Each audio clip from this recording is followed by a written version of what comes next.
Reclamation guys, ito na reclamation dito. At bumalik na yung tubig dagat. Yan.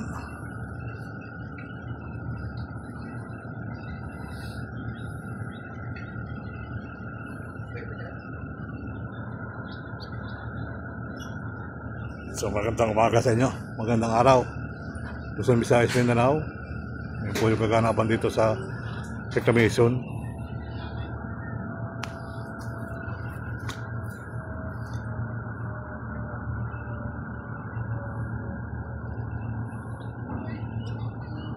Lawak na nila, no?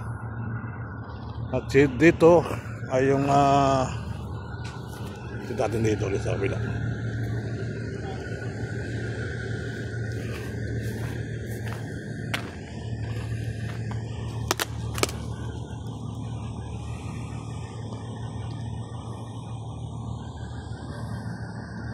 O diba dating tanabunan to eh. Ngayon may tubig dagat na rin.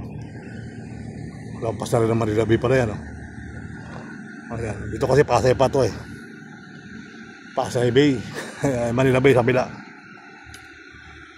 So ito po yung pagandang bagong ito line. Ayan. So nawala na kasi Sofitel dyan. Ito na yung pamalit pala sa dito araw-araw ng function. Pwede kang makit dun eh. Kaya lang nagdago na yung mga laman.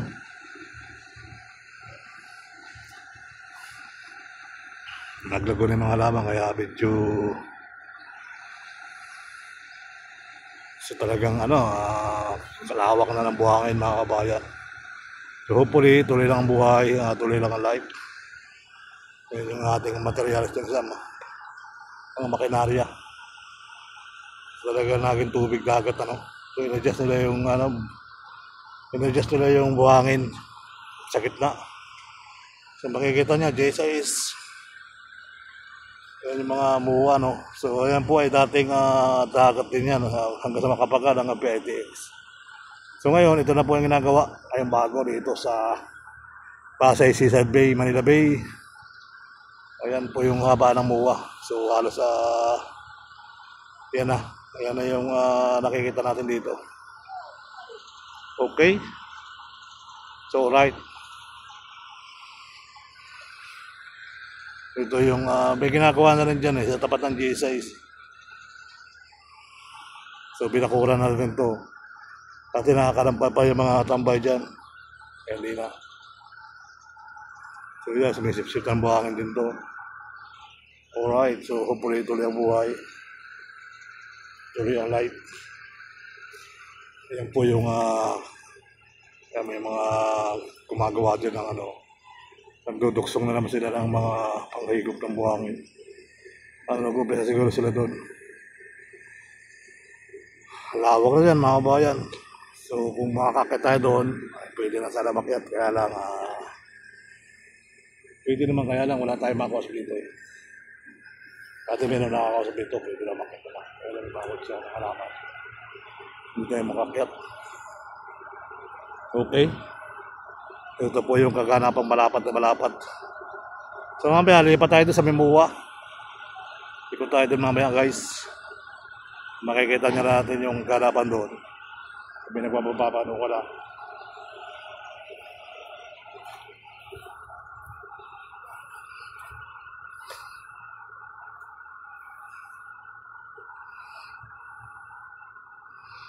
Dapat napuputo na itong kahayo ito eh.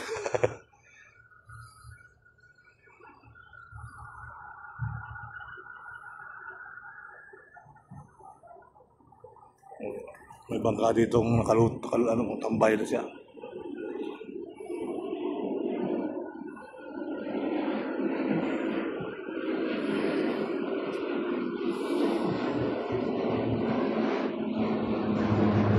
Plano, Cebu Pacific.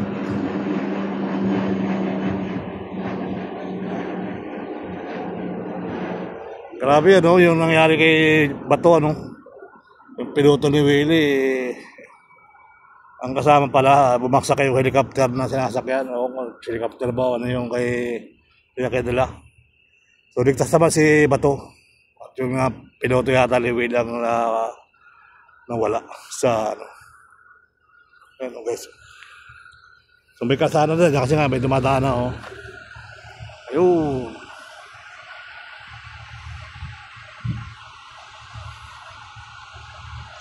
O, di ba?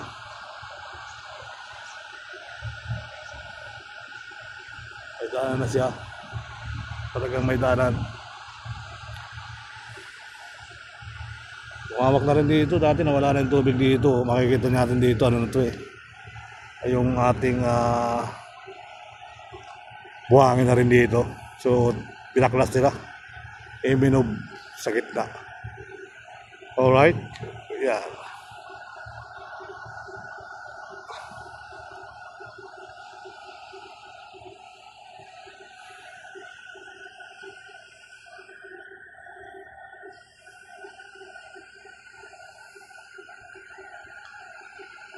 Ay, mukhang babalik na yung bangka.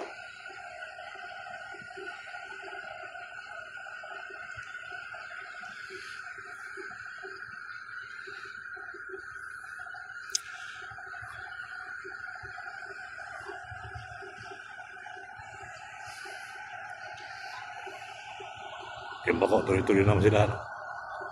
Dami yung bako, ayun sasakyan, no? Ayun, sa may bako.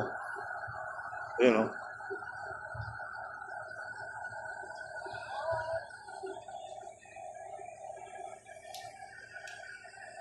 Ayun siya.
So tuloy ang buhay, tuloy ang life. Ayan, magandang araw po muli sa inyo mga kabayan.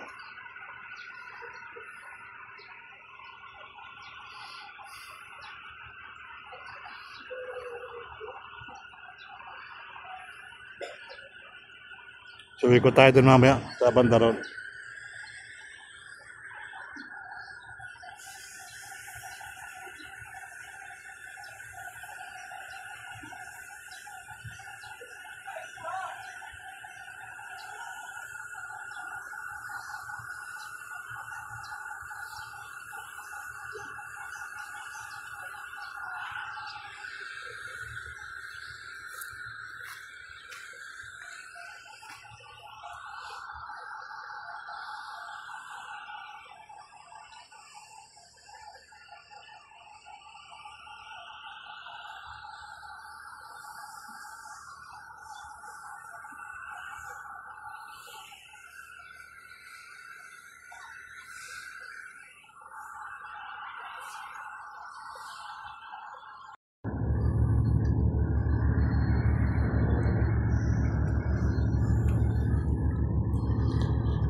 So nabago naman yung sitwasyon dito mga kabayan, no? So nawala naman yung buhangin dito. Nahigop na naman. Nahigop na naman mga kabayan, no? Nahigop na naman ang buhangin, no? Naglawak naman yung karagatan dito. So hopefully tuloy ang buhay, tuloy ang life. So ito po yung sitwasyon. Nandun tayo kanina sa may drive. Alright, so ito naman po yung mga piribot dito sa ano. Dati kasi ito operation to papunta ng Bataan at Cavite. Ngayon muna siya. Dati nagtatakbo dito Cavite sa Kabataan. So sarado muna siya. So yan po yung sitwasyon mga kabayan dito sa reclamation area. So ito po yung nangyayari dito. So alright. So lumawak yung yung tubig dagat na naman dito. So ito po yung dating dagat naman, dating dagat din naman to so far, talagang dagat ito. At talagang nawala na naman dito. Lumawak na naman mga kabayan. Bago na naman yung plano, no. Dati dito ay may malaki ng pulo. Nawala na. Oh, di ba? Lawak ng karagatan ulit. Ayan. Ay mga makina. Nagbe-building siya. Mga kapoy kasi, oh. Ayan. So shout out po sa ating mga kababayan dito sa Luzon, Visayas, Mindanao. So tuloy-tuloy ang buhay, tuloy-tuloy ang life. So mayroon tayong panibagong upload dito sa reclamation. Ayan. So ganun lang po ang ating ayan po yung ating kaganapan dito. So nawala na rito, nabago yung plano. So dati di na makita yung karagatan dito eh. Alos nasip-sip na yung mga buhangin muli. At lumawak na. So automatic kaya may mga duksungan na yan mga kababayan. Ay yung hinahigop ay buhangin. So simula doon ay hinihigop na nila. Ayan. Talagang ito naman, kita nyo naman, puro ang kinukuha nito burak. Kaya yan po ay kinukuha nila burak mga kababayan. Ayan, burak po ang kinukuha niya. So marami pa rin isda, kahit pa paano, ayan, may mga lumunod ng isda. Ayan. So hopefully tuloy ang buhay, tuloy ang life natin mga kababayan ha. Ayan po yung kumukuha ng burak sa ilalim ng tubig. Dumadakot siya ng putik mga kababayan. So yan po yung Muwa Seaside. So akala mo mawawala. Ayan, tuloy-tuloy naman. Nagliwanag na muli dito. Wala na yung pulo dito. Dati puro buhangin na nakikita natin dito sa harap yun. May nag-ano na doon. Andun siya, oh. Mga nagdidiktik ng buhangin mga kababayan. Ayan. Nagdidiktik na siya ng buhangin doon, oh.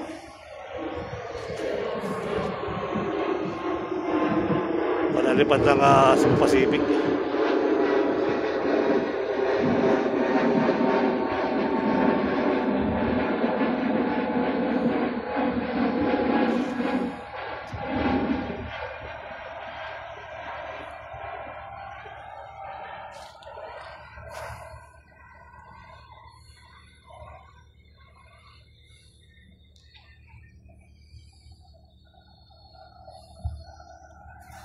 So yun po, at doon binubugaw. Kung makikita niyo bumubugaw doon mga kabayan, pwede natin lapitan. Alright. So kahit hindi na, kita naman natin dito sa ano. At makikita natin, ganun din man, tayo mayroong konting ayos na natin sa saglit, ano. Update lang tayo dito guys sa reclamation area. Ito na bago na tayo nito.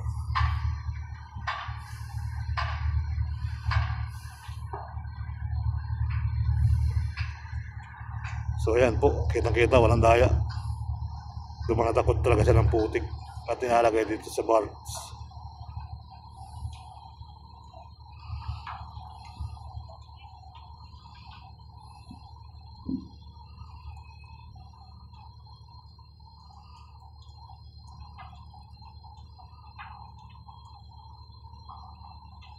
Yun, oh.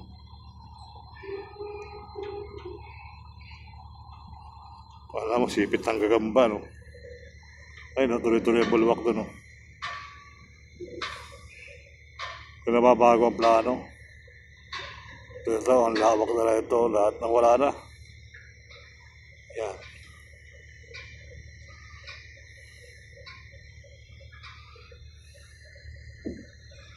So, tuloy ang buhay, tuloy ang life, mga kababayan.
What's up, idol? Ang channel mo?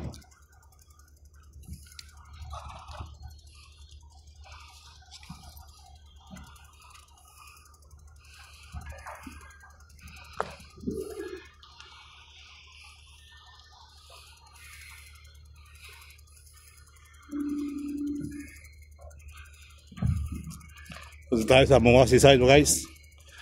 Lakad.